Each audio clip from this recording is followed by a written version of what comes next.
The man was flying private for the first time, but he was horrified to find the pilot was asleep. Joe. Hey, Joe! He called the pilot twice but got no response. That's when the man realized something was wrong. To make matters worse, the plane was visibly shaking without anyone in control. He reached for the pilot's carotid artery, but the next second he broke out in a cold sweat. He couldn't believe the pilot, who had just been joking around, was now dead. Staring at the out-of-control instrument panel, the man started to panic. Still in denial, he reached for the pilot again, but the cold touch didn't lie. The pilot was indeed gone. The man quickly turned around to check the cabin. Thankfully, his family hadn't noticed anything wrong. His two daughters were still arguing over a piece of chocolate. He turned back and forced himself to calm down. But a plane isn't a toy. Looking at the control stick in front of him, his hands hovered in the air, unsure what to do, afraid even the slightest touch could cause disaster. Thankfully, he adjusted his mindset in time, and carefully reached forward. Hello? Luckily, that wasn't the eject button, and he successfully contacted ground control. To keep his family calm, he covered the headset and explained the situation, but his nervous movements still caught his wife's attention. Stay back there with the kids, alright?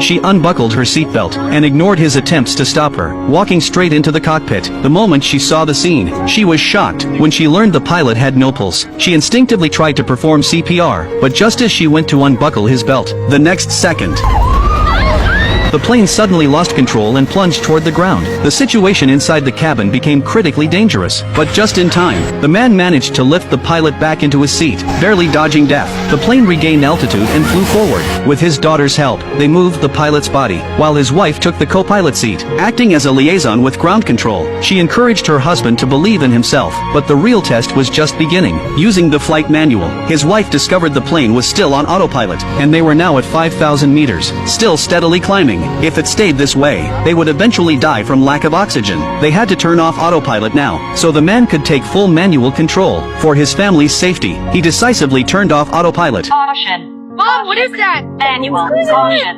Alright.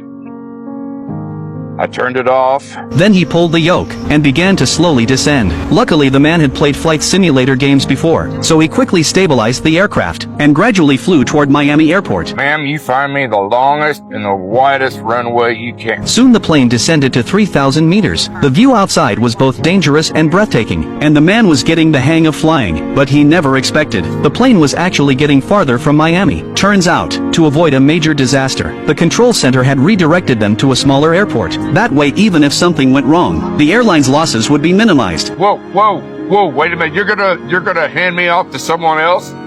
It's affirmative. You'll be crossing into their airspace. These are good people.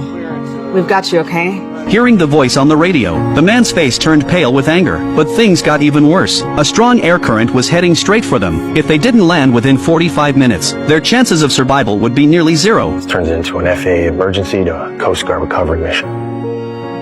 But disaster struck again. The younger daughter suddenly looked unwell. The older sister realized something was wrong, and immediately suspected the chocolate. She picked up the wrapper. Sure enough, it listed peanuts in the ingredients, and her sister was allergic to peanuts. Mom, I think she needs her shot. Mom, she had some candy that might have had some nuts in it. Look, I don't know. I just need her EpiPen. Where is it? It's in the luggage compartment in the pink backpack. I'm gonna come back there, baby. No, you stay up there, and you help Daddy. To avoid worrying their parents, the older sister took responsibility herself. Thankfully, the man reached the airport before the storm hit. Following ground control's instructions, he lowered the landing gear, and the plane began to wobble into landing mode. But no one expected. The man couldn't align the plane with the runway. Even with the yoke turned all the way left, the plane tilted uncontrollably to the right. Even when the landing gear touched the ground, he didn't dare hit the brakes, because braking at that speed could cause the plane to burst into flames. The couple looked at each other in panic, unsure what to do. Not lined up, Brian. He's not lined up. Just keep rolling. Help me! Pull up. Add full power. Left with no choice, the man followed orders. The plane climbed back into the air, but the direction was now completely off. In the chaos, the plane flew straight into the storm. Even worse, the man realized he couldn't control the plane anymore. The weather disrupted the signal, and they had now entered the heart of the storm. I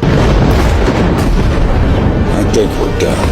Dark clouds and lightning surrounded them. It felt like they were in hell. The man who had held it together all this time was about to break down. His wife could only comfort him from the side. Just then a voice came from the pilot's body. It was a satellite call from command. With their guidance, the man retracted the landing gear, and the plane regained control. But still shaken from the failed landing, he didn't believe they would make it. You've been a hero to those girls 1,000 times.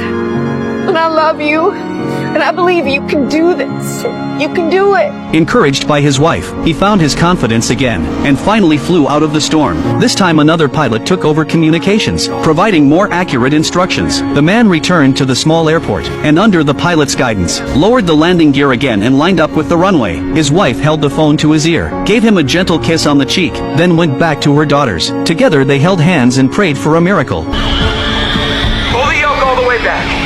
Kill the throttle. Get off the rudder. Now, Doug. Let go, Doug. Let go.